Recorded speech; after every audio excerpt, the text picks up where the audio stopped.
বলে, ও দুনিয়ার মানুষ, তোমরা দুনিয়ার কর্মের সাথে যেখানে তোমরা সফলতা খুঁজো না কেন, আমি আল্লাহ তাআলা দুনিয়ার কোন বস্তুর মধ্যে সফলতা রাখি নাই। আমি আল্লাহ পাক রব্বুল আলামিন সফলতা কাদেরকে বলেছি, সফল বলে কাদের ঘোষণা করেছি শোনো।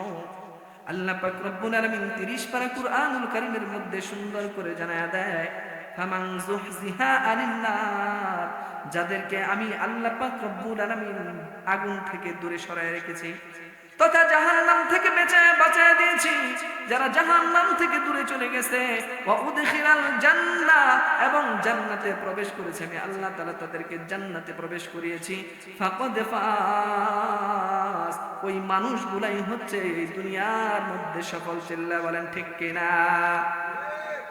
কি বুঝতে পারলাম আল্লাহ তাআলা সফল কাকে বলে? আমাদের সংজ্ঞায় দুনিয়ার ভিতরে অল্প সময়ে অল্প পুঁজি খাটায় অল্প সময়ের মধ্যে সর্বোচ্চ পর্যায়ে চলে যাওয়া, এটা আমাদের সংজ্ঞায়, আমাদের ভাষায়, আমাদের দৃষ্টিতে যদিও সফলতা, কিন্তু আল্লাহ পাকের সংজ্ঞায় সফল হলো তারা জান্নাতে যাবে। যারা ঠিক কিনা? আর জোরে আওয়াজ দেয়া বলেন, আল্লাহর সংজ্ঞায় সফল কারা? জাহান্নাম থেকে বেঁচে জান্নাতে যাবে যারা, তারাই হচ্ছে প্রকৃত সফল কাম। সুতরাং তুমি যদি সফল হতে চাও রে মুমিন, তোমাকে জাহান্নাম থেকে বাঁচায়া আল্লাহর জান্নাতে যেতে হবে। ঠিক কিনা? এই জন্য এই আয়াতে কারিমা আমি আল্লাহ তাআলা সূরা আলে ইমরানের 200 নম্বর আয়াতে আল্লাহ পাক রব্বুল আলামিন সফল মুমিনের 4টা গুণাবলী বর্ণনা করেছেন। আল্লাহ পাক রব্বুল আলামিন এই আয়াতের 200 নম্বর আয়াতে ডাক দিয়ে বলেন, ইয়া আইয়ুহাল্লাযীনা আমানুসবিরু ওয়া সাবিরু ওয়া রাবিতু ওয়াত্তাকুল্লাহ।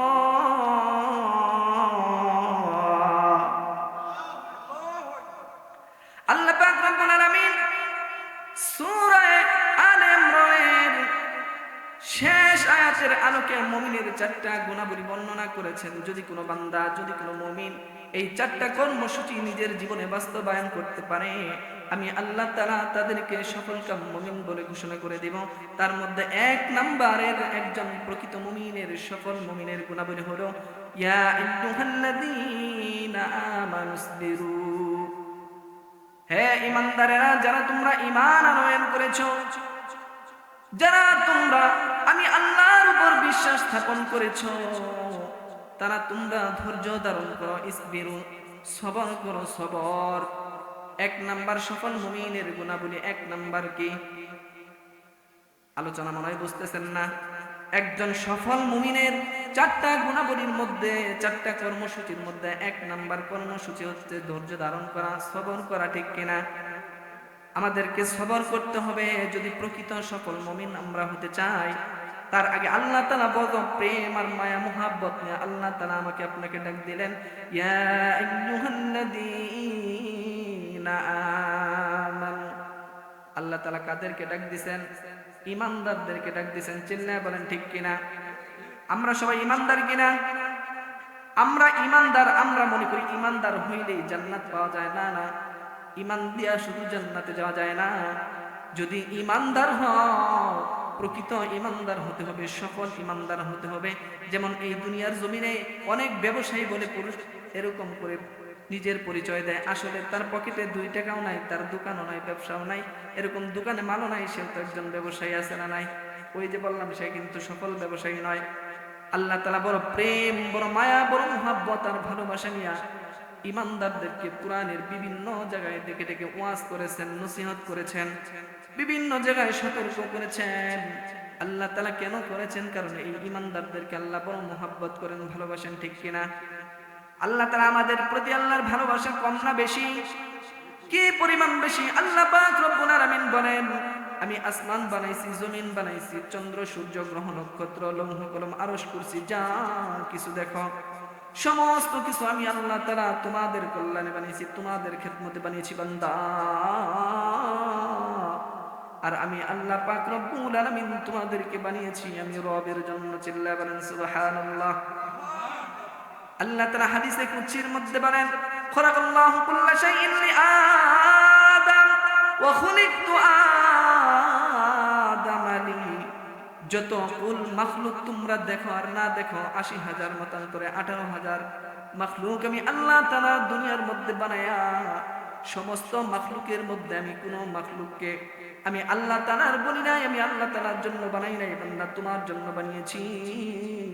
কেন কেন বান্দা, এত এত নিয়ামত আমি আল্লাহ তাআলা তোমাদেরকে দিয়েছি, এই সমস্ত ভূমণ্ডল যা কিছু আছে সব কিছু বান্দা তোর জন্য বানাইলাম, ঠিক কিনা? বান্দা কেন এই সমস্ত কুল মাখলুক তোমার খেদমত করবে, তোমার গোলামি করবে, আর বান্দা তুমি গোলামি করবে আমি আল্লাহর। সমস্ত কিছু খেদমত করবে, তোমার গোলামি করবে তোমার, আর বান্দা তুমি আমি আল্লাহ তাআলার নিয়ামত খাইবা, আর আমি আল্লাহ তাআলার কৃতজ্ঞতা প্রকাশ করবা, আমি আল্লাহ তাআলার কুদরতি পায়ের মধ্যে সেজদা দিবা। এই জন্য আমি আল্লাহ তাআলা তোমাদেরকে বড় মুহাব্বত করে বানিয়েছি। সুবহানাল্লাহ। আমাদের প্রতি আল্লাহর মুহাব্বত কম না বেশি? আল্লাহ তাআলা আসমান বানায়া বলে না আসমান আমার, জমিন বানায়া বলে না জমিন আমার, চন্দ্র সূর্য গ্রহ নক্ষত্র কোনো কিছুই আমার বলে ঘোষণা দেয় নাই। কোরআনে বারবার বান্দা ইমানদারদেরকে বলছে, ও বান্দা তোমরা আমার। কোন এমপি মন্ত্রী যদি বলে অমুক লোকটা আমার, আমার দাম বাড়বে না কমবে? আমার আল্লাহর দাম কি এমপির থেকে কম না বেশি? আমার আল্লাহ তাআলা ডাক দিয়ে বলে, ও বান্দা কুল ইয়া ইবাদিয়াল্লাযীনা আসরাফু, কুল ইয়া ইবাদি, ও আমার বান্দা, ইয়া আইয়ুহাল্লাযীনা আমানু, ইয়া আইয়ুহান নাস, মানুষদেরকে মানব মণ্ডলী বলে ডাক দিবেন, ইমানদার বলে ডাক দিবেন, মানুষদেরকে আমি আমার বান্দা বলে ডাক দিবেন, মানুষদেরকে আল্লাহ তাআলা বন্ধু বলে ডাক দিবেন। আমরা এই দুনিয়ার জমিনে আল্লাহ তাআলা এত মুহাব্বত করে আমাদেরকে ডাকছেন, ঠিক কিনা? ইয়া আইয়ুহাল্লাযীনা আমানুর ব্যাখ্যা সংক্ষেপে করতেছি। এই দুনিয়ার জমিনে যে রিকশা চালায় তাকে কি বলা হয়? রিকশাওয়ালা, রিকশা চালক। যে দোকানদার করে, যে দোকানদারি করে তাকে দোকানদার বলা হয়, যে চুরি করে তাকে চোর বলা হয়, যে ডাকাতি করে তাকে ডাকাত বলা হয়, ঠিক কিনা? আমরা এখানে যারা বসে আছি আমরা পাপ করেছি কিনা, নাফরমানি করেছি কিনা?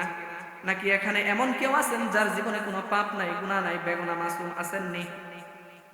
আপনাদের মধ্যে না থাকলেও কিন্তু আমাদের টাঙ্গাইলের মধ্যে একজন বেগুনা মাসুম আছে না নাই? লতিফ সিদ্দিকী নিজেকে বেগুনা মাসুম বলে দাবি করেছে, এটা আপনারা জানেন। এই লতিফ কাযযাবের মতো এরকম বেগুনা মাসুম তো এখানে কেউ নাই, ঠিক কিনা? ওইদিকে যাব না। আমরা এখানে যারা আছি তারা সকলেই গুনাহ করেছি, পাপ করেছি, অপরাধ করেছি। যদি চুরি করলে তাকে চোর বলা হয়, ডাকাতি করলে যাকে ডাকাতি বলা হয়, ডাকাত বলে সম্বোধন করা হয়। আমরা গুনাহ করার পর আল্লাহ তাআলা কিন্তু কোরআনের কোথাও আমাদেরকে গুনাহগার বলে ডাক দেন নাই, ঠিক কিনা? আমাদেরকে নাফরমান বলে ডাক দেন নাই। কেন দেন নাই? কারণ কি? ওই যে বললাম, একজন চোর যদি চুরিও করে কিন্তু সমাজের সব মানুষ মিলা যদি তাকে চোর বলে, ওই জনম দুঃখিনী মা, যে মা ওই চোর সন্তানটাকেও গর্ভে ধারণ করেছে, ওই মা কিন্তু সন্তানকে চোর বলে না, ঠিক কিনা? ওই সন্তানকে মা কিন্তু চোর বলে না। কারণ কি? 10টা মাস ওই মা তাকে পেটে লালন করেছে, 10টা মাস মা কষ্ট সহ্য করে সন্তানকে পেটে লালন করেছে, দিনের পর দিন এরকম করে কষ্ট করেছে, 3 বেলা পেট করে খাইতে পারে নাই। আমার আপনার মারও তো এমন হয়েছে নাকি? হয় নাই? মা গভীর রাতে যখন ঘুমাইতে যাইতো, মার কলিজার মধ্যে লাথি মেরে দিতাম, মা ঘুমাইতে পারতো না। আমার আপনার মা 10টা মাস এরকম করে পেটে বোঝা বহন করেছে। আমার আপনার মা প্রসবের ব্যথা সহ্য করেছে, ঠিক কিনা?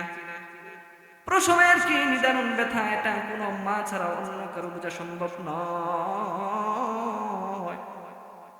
মেডিকেল সায়েন্স প্রমাণ করেছে প্রত্যেকটা মায়ের যেই পরিমাণ প্রসব যন্ত্রণা দেওয়া হয়, যেই পরিমাণ প্রসব যন্ত্রণা হয়, যদি ওই একটা মায়ের প্রসব যন্ত্রণাকে বন্টন করে 10টা শক্তিশালী যুবককেও বন্টন করে দেওয়া হয়, ওই 10টা যুবকও মারা যাইতে পারে, ঠিক কিনা? আমার আর আপনার মা কি আমাকে কষ্ট করে দুনিয়ায় জন্ম দিয়েছেন কিনা? আমরা অনেক সন্তান আছি নিজের মারে, নিজের বাবারে ওই কবরের মধ্যে রাইখা দুনিয়ার জমিনে নাফরমানি কি করি কি করি না?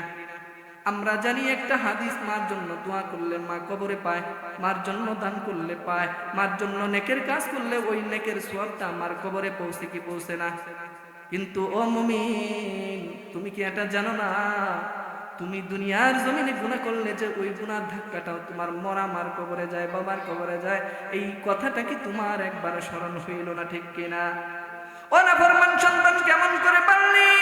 যেই মা তোকে এত কষ্ট করে 2.5 বছর পর্যন্ত শরীরের রক্তকে দুধ বানায়া তোকে পান করে খাওয়ায়া গালে মুখে চুমায়া তোকে মানুষ করলো, সেই মারে কাফনের ভয়ঙ্কর কাপড়ে পেঁচায়া হাজার হাজার মন মাটির চাপা দিয়া অন্ধকার ঘর সাপ বিচ্ছুর ঘরের মধ্যে শোয়া, ও বান্দা তুমি কেমন করে আরামের বিছানায় ঘুমাও? মুয়াজ্জিনের আজান শুনে কেন তোমার ওই মার কথা বাবার কথা স্মরণ হইয়া ওই আল্লাহর ঘর মসজিদের যায় নামাজ পর্যন্ত যাবার সুযোগ হইল না?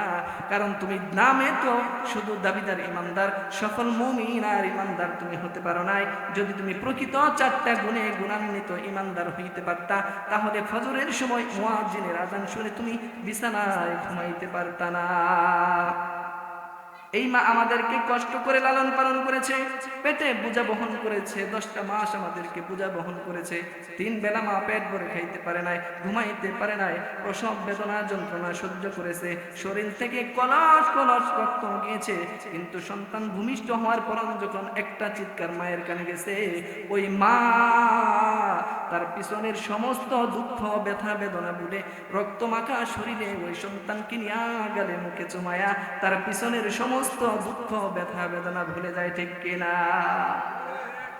প্রসবের কি ব্যথা মায় জানে সে কথা, মরিয়াও যেন মায়ের মরণ হইল না। প্রসবের কি ব্যথা মায় জানে সে কথা, মরিয়াও যেন মায়ের মরণ হইল না। মায়ে ধরিয়া জঠরে কত কষ্ট করে, মায়ে ধরিয়া জঠরে, মায়ে ধরিয়া জঠরে কত কষ্ট করে, 10 মাস 10 দিন শৈল প্রসব যন্ত্রণা। এমন দরদি পাবে কেউ হবে না আমার মা, মা গো। চিল্লা বলেন ঠিক কিনা? এমন দরদি দুনিয়ার জমিনে আর কেউ হবে না। কারণ ওই মা আমাকে আপনাকে পেটের মধ্যে 10টা মাস ধারণ করেছে। এই কথাটা আমি কেন বললাম? ওই যে আল্লাহর মোহাব্বত কম না বেশি? মার থেকে কম না বেশি? অবশ্যই লক্ষ কোটি কোটি গুণ বেশি। কারণ হচ্ছে আল্লাহ তাআলা সমগ্র সৃষ্টি করার পর একটা আশ্চর্যজনিত সৃষ্টি আল্লাহ সৃষ্টি করেছেন। সেই সৃষ্টির নাম হচ্ছে মোহাব্বত, ভালোবাসা।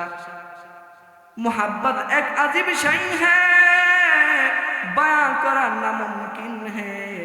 न खाता है न पीता है, न मरता है न जीता है, न मरता है न जीता है, न खाता है न पीता है। मोहब्बत এমন একটা জিনিস যার কোনো মরণ নাই, যার কোনো খাওয়া নাই, যার কোনো ঘুম নাই, কোনো কিচ্ছু নাই। ঠিক কিনা? এমন একটা জিনিস, এই মোহাব্বতকে আল্লাহ বানায়া 100টা টুকরা করে 99 টুকরা আল্লাহ তাআলার কাছে রেখে দিয়েছেন। সুবহানাল্লাহ। আবার ওই এক টুকরা 100টা ভাগ করে আল্লাহ তাআলা 99 টুকরা তার পয়গম্বরে রহমাতুল লিল আলামিনকে দিয়েছেন। সুবহানাল্লাহ। আর এক ভাগ ছিটা ফুটা পায়া মার কলিজায় থাকার কারণে ওই মা সন্তানকে এত মোহাব্বত করেন, ভালোবাসেন। ঠিক কিনা? তাহলে আল্লাহর ভালোবাসা কি পরিমাণ? কম না বেশি? এই জন্য আল্লাহ পাক রব্বুল আলামিন ডাক দেয়া বলে, দুনিয়ার মানুষ, তোর মা শুধু তোকে ভাড়াটিয়ার মতো পেটে 10টা মাস লালন করেছে। এই জন্য যদি তোর মার এত মায়া হয়, তোর বাবার প্রতি তোর যদি এত মায়া হয়, তোর বাবা তোর হাতটা বানায় নাই, চোখটা বানায় নাই, তোর নেতা তোর জবানটা বানায় নাই, আমি আল্লাহ তাআলা নিজ কুদরতি হাতের তোরে বানাইলাম।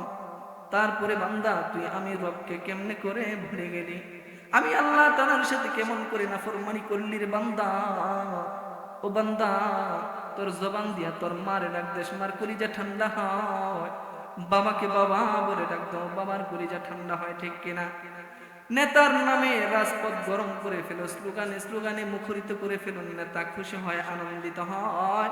ও বান্দা, এই জবানটা কিন্তু তোমার নেতা নেত্রী দেয় না, এই জবানটা আমি আল্লাহ তাআলা দিয়েছি। আর আমি আল্লাহ তাআলা তোমার জবানের মধ্যে স্বাদ মজা বোঝার এক যোগ্যতা আমি দিয়ে দিয়েছি, যেই আজীব যোগ্যতা শরীরের অন্য কোনো অঙ্গের মধ্যে নেই, ঠিক কিনা? মধুর ডামের মধ্যে যদি কেউ এই পরিমাণ ডুবে থাকে, মধু যে খায় না সে জিন্দিগিতে বুঝবে মধু কেমন। কিন্তু এরকম 2 ইঞ্চি 1 ইঞ্চির একটা জিহ্বা 1 ফোঁটা দিনেই বোঝা যাবে সেটা স্বাদ না মজা, ঠিক কিনা? আল্লাহ বলে শুধু স্বাদ মজা বুঝলে হবে না রে মুমিন, ওই জবানের মধ্যে আমি তোমাকে বাক শক্তি দান করেছি, যে বাক শক্তি তোমাকে কথা বলার যোগ্যতা দিয়েছি, তোমার আবেগ অনুভূতি দুঃখ সমস্ত কিছু মানুষের কাছে আবেগ অনুভূতি প্রকাশ করার যোগ্যতা আমি আল্লাহ তাআলা তোমাকে দিয়েছি। এর জন্য তুমি আমার কাছে আবেদন করো নাই, কোনো টাকা পয়সা খরচ করো নাই। হাজারো লক্ষ কোটি টাকার মালিক এমন আছে কথা বলতে পারে না, জবানের শক্তি নাই, এরকম আছে না নাই? তার একটা বুঝাইতে গেলে মানুষ আরেকটা বুঝে, নিজের আবেগ অনুভূতি সে বুঝাইতে পারে না। এই যে আল্লাহ তাআলা এত সুন্দর জবান দিল, জবান দিয়া আল্লাহ তাআলা ওই জবানের দিকে আরশে আজিম থেকে বসে বসে তাকায় থাকে আর বলে, আমি আল্লাহ তাআলা ঘুমাই না, তন্দ্রাও আমাকে স্পর্শ করে না। লা তাখুযুহু সিনাতুন ওয়ালা নাওম, আমি রব ঘুমাই না কেন বান্দা জানো? আমি জানি তোমাকে ছোট্ট একটা জবান দিয়ে দিয়েছি, কথা বলার শক্তি দিয়েছি, ওই জবান দিয়ে তুমি কখন জানি না জানি আমার বান্দা আমি আল্লাহকে আল্লাহ বলে ডাক দেয়। আল্লাহু আকবার। আর একটু জোরে আল্লাহকে ডাক দেয় না? আল্লাহু আকবার।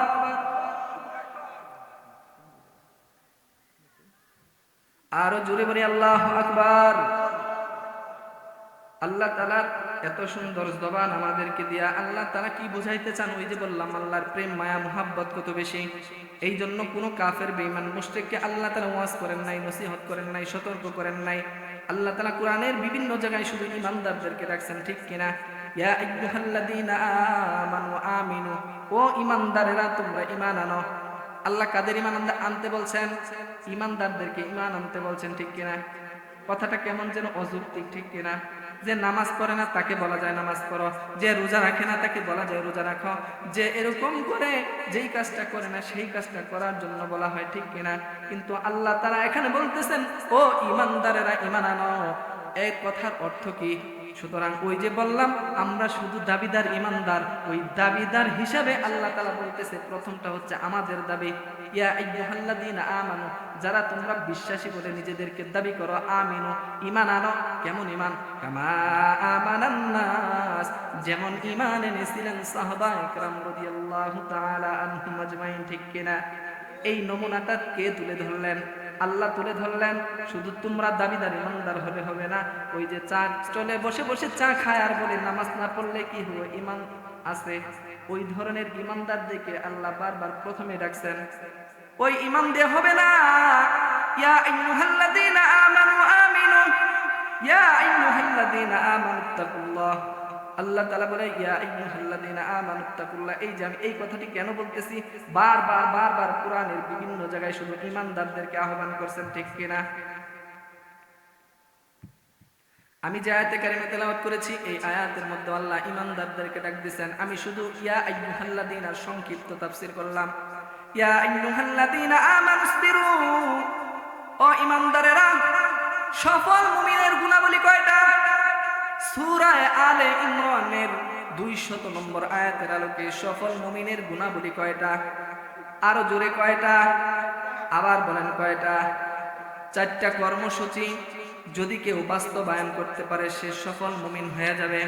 1 নম্বরে আল্লাহ তাআলা ডাক দিয়ে বলেন, আল্লাহ তাআলা বলেন ইয়া আইয়ুহাল্লাযীনা আমানুসবিরু, ও ঈমানদারেরা তোমরা সবর করো, সবর ধৈর্য ধারণ করো। সবর বলতে কি বুঝি? সবর বলতে বুঝি বিপদ আপদ বালা মুসিবত, ব্যবসায় লস, এরকম করে দুনিয়াবি ক্ষতি, অসুস্থতা, দারিদ্রতা, এটার মধ্যে সবর করাকে আমরা সবর বুঝি, ঠিক কিনা? কিন্তু না, আল্লাহ তাআলা বলেন এটা শুধু প্রকৃত একজন সফল ঈমানদারের সবরের জায়গা নয়। তাফসীরে মাআরিফুল কুরআন সহ পৃথিবীর সমস্ত প্রসিদ্ধ তাফসীরের কিতাবের মধ্যে মুফাসসিরিনে কেরামগণ 3 জায়গায় সবর করতে বলেছেন। কয় জায়গায়? সবরের তিনটা জায়গা বর্ণনা করেছেন। এক নাম্বার সবরুন আলা তাআত, আনুগত্যের ক্ষেত্রে সবর। সবরুন আনিল মাআসি, গুনাহ থেকে বেঁচে থাকার ক্ষেত্রে সবর। সবরুন আনিল মাসাইব, বিপদ আপদ বালা মুসিবতের ক্ষেত্রে সবর। কয় ক্ষেত্রে সবর? তিন ক্ষেত্রে। সবর ওয়ালা একজন মুমিন, সফল মুমিন যে হবে, এক নাম্বারের গুণ হবে সবর। কথাগুলা খেয়াল করতে হবে। একজন সফল মুমিনের গুণাবলী কয়টা? চারটা। এক নাম্বার সবর, দুই নাম্বার সবরের উপর অটল থাকা, ইসবিরু সবিরু, সবরের উপর অটল থাকো। অরবিতু, সদা সর্বদা আল্লাহ তাআলার দ্বীনের জন্য, জিহাদের জন্য প্রস্তুত থাকো। ওয়াত্তাকুল্লাহ, আমি আল্লাহকে ভয় করো। এই চারটা হচ্ছে সূরা আলে ইমরানের 200 নম্বর আয়াতের আলোকে একজন সফল মুমিনের গুণাবলী চারটা। তুমি সবর করবে, সবরের উপর অটল থাকবে, জিহাদের জন্য সদা সর্বদা প্রস্তুত থাকবে এবং আল্লাহকে ভয় করবে। এই চারটা আপনারা মনে রাখেন, পরে আসতেছি। এক নাম্বার, একজন সফল মুমিনের গুণাবলী হচ্ছে ধৈর্য ধারণ করা, সবর করা। বললাম শুধু দুনিয়াবি বালা মুসিবত এর মধ্যে ধৈর্য ধারণ করাকে মুফাসসিরিন ইকরাম সবর বলে নাই। মুফাসসিরিন ইকরাম এই সবরের ব্যাখ্যায় বলেন, ধৈর্য ধারণ করতে হবে তিন জায়গায়। সবরুন আনিল তাআত, সবরুন আলা তাআত, আনুগত্যের ক্ষেত্রে সবর। সবরুন আনিল মাআসি, গুনাহ থেকে বেঁচে থাকার ক্ষেত্রে সবর। সবরুন আনিল মাসাইব, বিপদ আপদ বালা মুসিবতের ক্ষেত্রে সবর। পয়েন্টটা মনে রাখেন। এক নাম্বার কি বলছে? সবরুন আলা তাআত, আনুগত্যের ক্ষেত্রে সবর করো। সবরুন আনিল তাআত আই সবরুন আনিল ইবাদা, ইবাদতের ক্ষেত্রে সবর। কিসের ক্ষেত্রে সবর? কথা বলেন। ইবাদতের ক্ষেত্রে সবর আমাদের আছে। মসজিদে নামাজে গেছি, কোন রকম দৌড়ায়া যায় ইমাম সাহেবের পিছনে হাতটা দাঁড়াইছি। যেই মসজিদের কেরাতটা লম্বা হয়ে যায়, ওই মসজিদের পিছনের কাতারে মুসল্লিদের সংখ্যা কম না বেশি? ইমাম সাহেব যদি রুকু সেজদায় বেশি সময় লাগায়, চাষটলে সমালোচনা আছে না নাই? ইমাম সাহেব যদি মোনাজাতে একটু লম্বা মোনাজাত করে, সমালোচনা আছে না নাই? বিশেষ করে একটা জিনিস আমি আমার অভিজ্ঞতা থেকে বলি, যখন আমাদের ইবাদতের ক্ষেত্রে সবর দরকার আছে না নাই? আমাদেরকে সবর ধারণ করতে হবে কিসের মধ্যে? সফল মুমিনের গুণাবলীর মধ্যে এক নাম্বার হচ্ছে সবর। আর এই সবরের এক নাম্বার গুণাবলী হচ্ছে ইবাদতের ক্ষেত্রে সবর। ইবাদতের ক্ষেত্রে কিন্তু আমাদের সবর নাই। কারণ কি? শুক্রবারও এলে দেখা যায় মুসল্লিদের অবস্থা এমন। অনেক মুসল্লি আছে, আমি গুনাহগারের পিছনে জুমার নামাজ আদায় করে কিন্তু তাদের নুরানি চেহারা দেখার সৌভাগ্য আমার হয় নাই। কারণ কি? কারণ হচ্ছে ওই মুসল্লি আমি কেবলার দিকে ফিরার পরে আমার পিছনে এসে দাঁড়ায়, আবার আমি সালাম ফিরাইয়া মুনাজাতের জন্য যখন সামনের দিকে ফিরি, দেখা যায় গেটের মধ্যে মারামারি হুড়াহুড়ি শুরু হয়ে গেছে। আছে না নাই? শুক্রবারে আছে না নাই? তাহলে ধৈর্য কোথায়? তার সুন্নত নামাজ কোথায়? মাঝে মাঝে আমি ভাবি, এই লোকগুলা এত পরহেজগারেরা সুন্নত পড়ে কোথায়?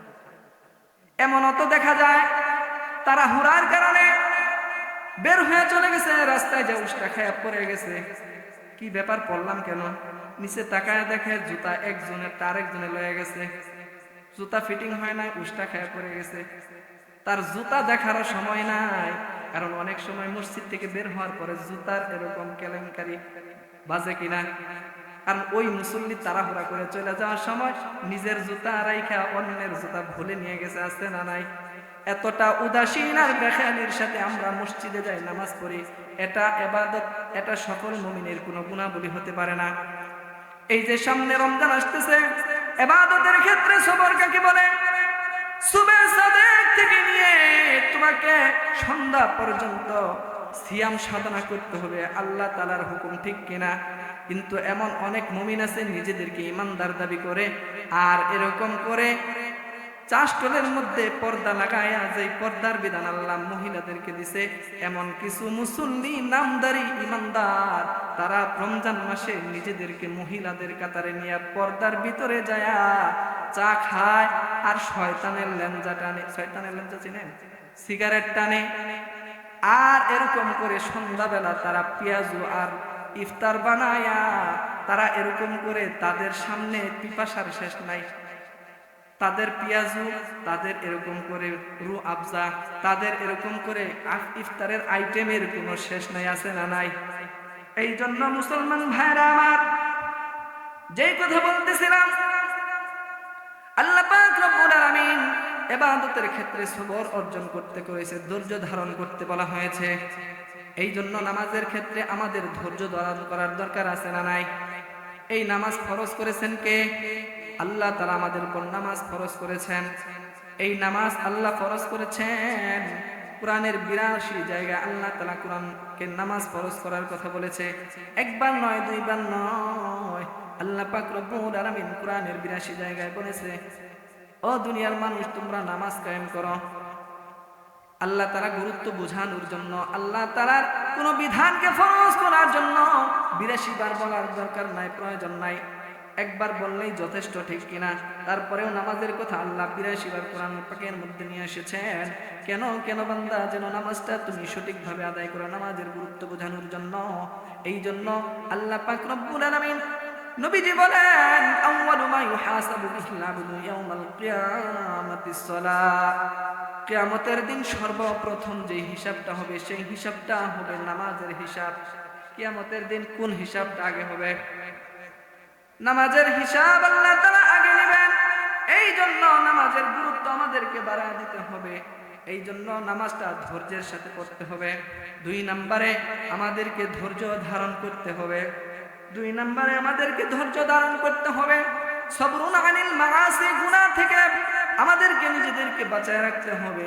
আমরা যদি গুনাহ থেকে নিজেদেরকে বাঁচায় না রাখি, যত ইবাদত বندگی করি, কোনো ইবাদত আমাদের কোনো কাজে আসবে না, ঠিক কিনা? কারণ এরকম করে আল্লাহর ভয় নিয়ে গুনাহ থেকে নিজেকে বাঁচায় রাখতে হবে। সামনে আমার গুনার পরিবেশ চলে আসে, আমি ধৈর্য ধারণ করতে হবে, আমাকে এরকম সবর করতে হবে।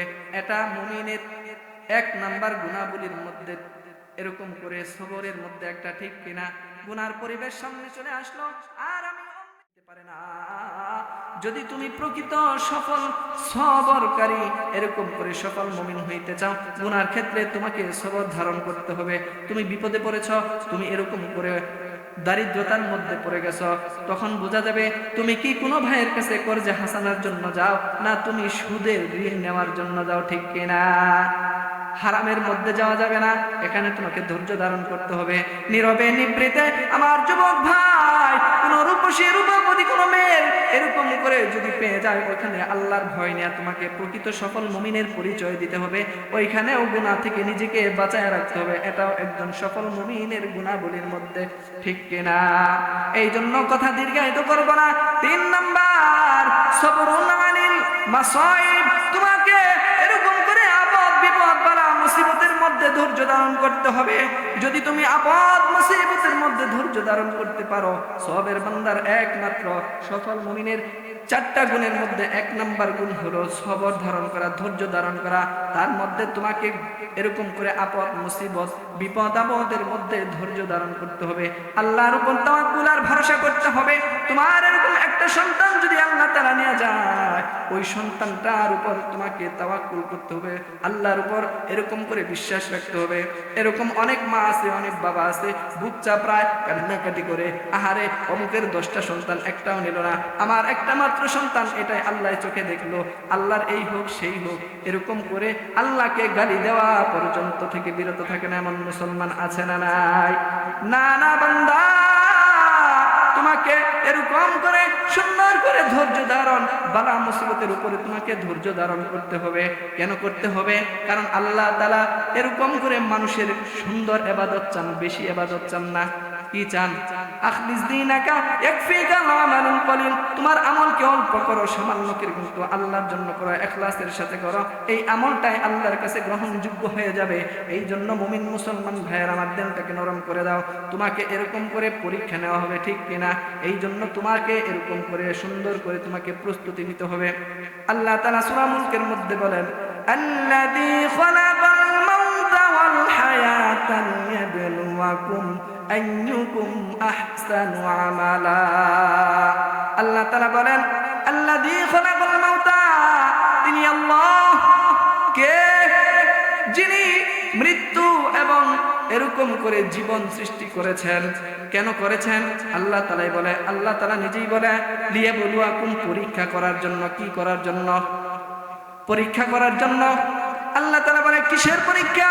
আল্লাহ তাআলা নিজেই উত্তর দিতেছেন, আইয়ুকুম আহসানু আমালা, তোমাদের মধ্যে কার আমল কত সুন্দর, কার আমল কত সুন্দর, এইটা পরীক্ষা করার জন্য আমি আল্লাহ তাআলা তোমাদেরকে সৃষ্টি করেছি, ঠিক কিনা? এই জন্য আল্লাহ সুন্দর আমল চান। জোরে বলেন, কি আমল চান? আল্লাহ বেশি আমল চান না সুন্দর আমল চান? আল্লাহ তাআলা আধিক্য দেখেন না, আল্লাহ তাআলা বংশমর্যাদা দেখেন না, আল্লাহ মানুষের কলিজা দেখেন, আল্লাহ মানুষের ইখলাস দেখেন, আল্লাহ মানুষের নিয়তটা দেখেন। এই জন্য নবীজি বলেন, ইন্নাল্লাহা লা ইয়ানজুরু ইলা সুওয়ারিকুম ওয়ালাকিন ইয়ানজুরু ইলা কুলুবিকুম ওয়া নিয়াতিকুম। আমি আল্লাহ তাআলা কারো চেহারা দেখি না, বংশ দেখি না, তার পথ পজিশন দেখি না, আমি আল্লাহ তাআলা দেখি তার ইখলাস আর তার নিয়ত। যার নিয়ত যত সুন্দর তার আমল তত সুন্দর। এই জন্য নিয়তটাকে খালেস করতে হবে, নিয়তটাকে পিওর করতে হবে। আমার নিয়ত যত সুন্দর হবে আমার আমল তত সুন্দর হবে। এই জন্য আল্লাহ তাআলা সুন্দর এবং সুন্দর আমলই আল্লাহ তাআলা গ্রহণ করে থাকেন। আল্লাহু জামিলুন ইউহিব্বুল জামাল, আল্লাহ সুন্দর এবং সুন্দর আমল আল্লাহ পছন্দ করেন। এই জন্য আমাদের আমলকে সুন্দর করার দরকার আছে না নাই? আমাদের আমল যদি সুন্দর করতে চাই আমাদের কাজ করতে হবে দুইটা। কয়টা? এক নাম্বার, আমার নিয়তকে ইখলাস করতে হবে। আমার নিয়তের পরিশুদ্ধতা দরকার আছে না নাই? এই জন্য আমার ইখলাস করতে হবে, আমার নিয়তকে পরিশুদ্ধ করতে হবে। যার নিয়ত যত সুন্দর তার আমল তত সুন্দর, আর যার আমল যত সুন্দর হবে আল্লাহ পাক রব্বুল আলামিন তার আমলকে গ্রহণ করে তাকে জান্নাতের মেহমান বানায়া দিবে। সবের বান্দার সফল মুমিনের কয় গুণ? 4 গুণ। 1 নাম্বার গুণ হচ্ছে সবর, ধৈর্য ধারণ করা। ইবাদতের ক্ষেত্রে ধৈর্য, গুনাহ থেকে বেঁচে থাকার ক্ষেত্রে ধৈর্য, বালা মুসিবতের ক্ষেত্রে ধৈর্য। 2 নাম্বার, আল্লাহ তাআলা বলেন ওয়াসবিরু, তুমি ধৈর্যের উপর অটল থাকো। কিসের উপর অটল? বলে এই যে ধৈর্য ধারণ করলাম, কতদিন পর্যন্ত ধৈর্য ধারণ করব? বলে তোমার মৃত্যু পর্যন্ত তুমি এই আমলের ধারাবাহিকতা রেখে যাবে, এই ধৈর্যের উপর অবিচল অটল থাকবে। যদি তোমার আমল এরকম করতেই থাকো, একটা সময় যদি অলসতা এসে যায় আর তুমি ধৈর্য ধারণ করা, ধৈর্য থেকে বিচ্যুত হয়ে যাও, তাহলে আল্লাহ তাআলা তোমার সঙ্গে থাকবেন না। ধৈর্যশীলদের সাথে কে আছে? ধৈর্যশীলদের সাথে আল্লাহ। যারা সবর করবে তাদেরকে আল্লাহ তাআলা সবের উপাধি দেয়া দিবে। আর এই সবর যারা করবে তাদের সাথে আমার রব রয়েছে, ইন্নাল্লাহা মা'আস সাবিরিন। আমি আল্লাহ তাআলা সবরকারী বান্দাদের সাথে থাকবো। এই জন্য তুমি সবর করেছো, ঠিক আছে, সবরের উপর অবিচল অটল থাকতে হবে। সবর থেকে বিচ্যুত হলে আল্লাহ তোমার থেকে জুজা হয়ে যাবে, আলাদা হয়ে যাবে। সবরকারীরা আল্লাহর বন্ধু, আল্লাহর সাথে সবরকারীদের কানেকশন গভীর। এই জন্য মুসলমান 2 নম্বরের ইমানদারের গুণ হবে, সফল মুমিনের গুণ হবে ধৈর্যের উপর অটল থাকা। 3 নম্বরের গুণ হলো ওয়ারাবিতু, সদা সর্বদা আল্লাহ তাআলার দ্বীন কায়েমের জন্য, আল্লাহর দ্বীনকে দুনিয়ার বুকে প্রতিষ্ঠা করার জন্য তোমাকে সদা সর্বদা প্রস্তুত থাকতে হবে। আমরা প্রস্তুত আছি না নাই? ভয় পেয়ে গেলেন? জিহাদের কথা শুনলেই তো মনে কম্পন সৃষ্টি হয়ে যায়। মৌলবাদ বলে এরকম করে ট্যাগ লাগানো হয়, জঙ্গিবাদ বলে ট্যাগ লাগানো হয়।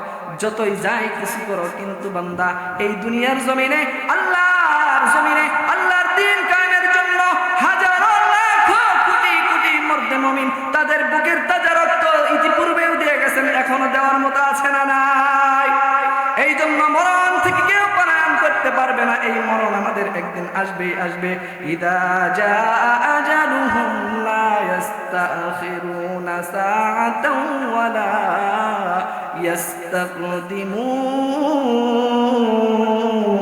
ইস্তাকদিমুন। আল্লাহ পাক রব্বুল আলামিন বলেন, জীবন যেহেতু ধারণ করেছো মৃত্যুবরণ করতে হবে। ইদা জাআ মিনিট তোমার আগেও হবে না, 1 মিনিট পরেও হবে না, নির্ধারিত টাইমের উপরে তোমার মৃত্যু হয়ে যাবে। সুতরাং মরণ যদি হতে হয় শাহাদাতের মরণ চাই, ঠিক কিনা? বিপ্লবী মরণ চাই। আমাদের যদি শাহাদাতের মরণ হয় আল্লাহ তাআলা বিনা হিসাবে আমাদেরকে জান্নাত দিয়ে দিবে। বিপ্লব মানে জীবন দেয়া, বসে থাকার নাম নয়। বিপ্লব মানে জীবন দেয়া, বসে থাকার নাম নয়। খোদার দিন কায়েমের জন্য জীবন বাজি রাখতে হয়। বিপ্লব মানে জীবন দেয়া, বসে থাকার নাম নয়। খোদার দিন কায়েমের জন্য জীবন বাজি রাখতে হয়। বিপ্লব মানে জীবন দেয়া, বসে থাকার নাম নয়। চিল্লায় বলেন ঠিক কিনা? এই জীবন আল্লাহর রাস্তায় দেওয়ার জন্য প্রস্তুত আছি না নাই? এই জীবন কার? জোরে আওয়াজ দেয়া বলেন, সন্দেহ আসেনি? এই জীবনের মালিক কে? হায়াতের মালিক কে? মৌতের মালিক কে? আমাদেরকে পাঠিয়েছেন কে? আবার নিয়ে যাবেন কে? আমরা কার কাছ থেকে আসছি? আওয়াজ দেয়া বলতে হবে, কার কাছে যাব? আমরা কার হুকুমে আসছি? যাব কার হুকুমে? আল্লাহর হুকুমে, আল্লাহর কাছ থেকে আসছি, আবার আল্লাহর হুকুমে আল্লাহর কাছে যাব। আর মাঝখানের জিন্দেগিটা কাটাবো নিজেদের মতো। আছে না নাই? নিজেদের মতো কাটাইলে হবে নি। না না বান্দা, আল্লাহর হুকুমে আসতে আল্লাহর কাছে যেতে হবে। আল্লাহর হুকুমে এই বাস্তবায়ন এই দুনিয়ার জমিনে আল্লাহর হুকুম আল্লাহর হুকুমত কামনা কায়েম করার জন্য প্রয়োজনে যদি বুকের তাজা রক্ত দিতে হয়, মর্দে মুমিন ও তাওহীদি জনতা, আমরা নিজেদের বুকের তাজা রক্ত দিতে রাজি আছি না নাই? এই জন্য একজন সফল মুমিনের 3 নম্বরের গুণ হলো সদা সর্বদা জিহাদের জন্য প্রস্তুত থাকতে হবে। কি থাকতে হবে? সদা সর্বদা আমাদেরকে জিহাদের জন্য প্রস্তুত থাকতে হবে। এইখানে অনেক দীর্ঘ কথা ছিল, সংক্ষেপ করে দিলাম। 4 নম্বরের একজন মুমিনের গুণাবলী কি হবে? সফল মুমিনের গুণাবলী আত্তাকুল্লাহ। ও বান্দা, আমি আল্লাহকে তুমি ভয় করো। কাকে ভয় করতে হবে? আত্তাকুল্লাহ, আমি আল্লাহকে ভয় করি রে মুমিন, আমি আল্লাহকে ভয় করো। ওই যে পূর্বে যে 3টা আমি কোয়ালিটি একজন সফল মুমিনের বলেছি, কোন বান্দার মধ্যে যদি 4র্থ নাম্বার গুণটা অর্জন হয়ে যায়, আল্লাহর ভয় যদি তার কলিজার মধ্যে ফিট হয়ে যায়, হাক্ক তুকাতিহির গুণ যদি তার অর্জন হয়ে যায়, ওই বান্দার মধ্যে ওই 3টা গুণ অটোমেটিকলি চলে আসবে, ঠিক কিনা? কারণ যেই বান্দার ভিতরে আল্লাহর ভয় আছে সে ইবাদতে একাগ্রতার সাথে ইবাদত করবে, ঠিক কিনা? সবের ধৈর্য ধারণ করবে। যেই বান্দার ভিতরে আল্লাহর ভয় থাকবে, যেই বান্দা তার কলিজার মধ্যে আল্লাহর ভয় লালন করবে, ওই বান্দা এরকম করে ধৈর্যের উপর অটল থাকবে, অবিচল থাকবে, কোনো কিছু তাকে নাড়াইতে পারবে না, ঠিক কিনা? এমনও অনেক হাজারো আমাদের রাহবার যারা আছেন, আলেম ওলামা আছেন, জেল জরিমানা নির্যাতন এরকম শিকার হয়েছে, এরকম ফাঁসির কাষ্টে পর্যন্ত ঝুলতে হয়েছে, কিন্তু তাদেরকে ধৈর্য ধারণ করা থেকে, তাদের ঈমান থেকে এক বিন্দু পরিমাণ বিচ্যুত করতে পারে নাই, ঠিক কিনা? এই জন্য আমাদেরকে ধৈর্য ধারণ যদি করতে চাই আল্লাহর ভয় লাগবে, ধৈর্যের উপর অটল থাকতে চাই আল্লাহর ভয় লাগবে।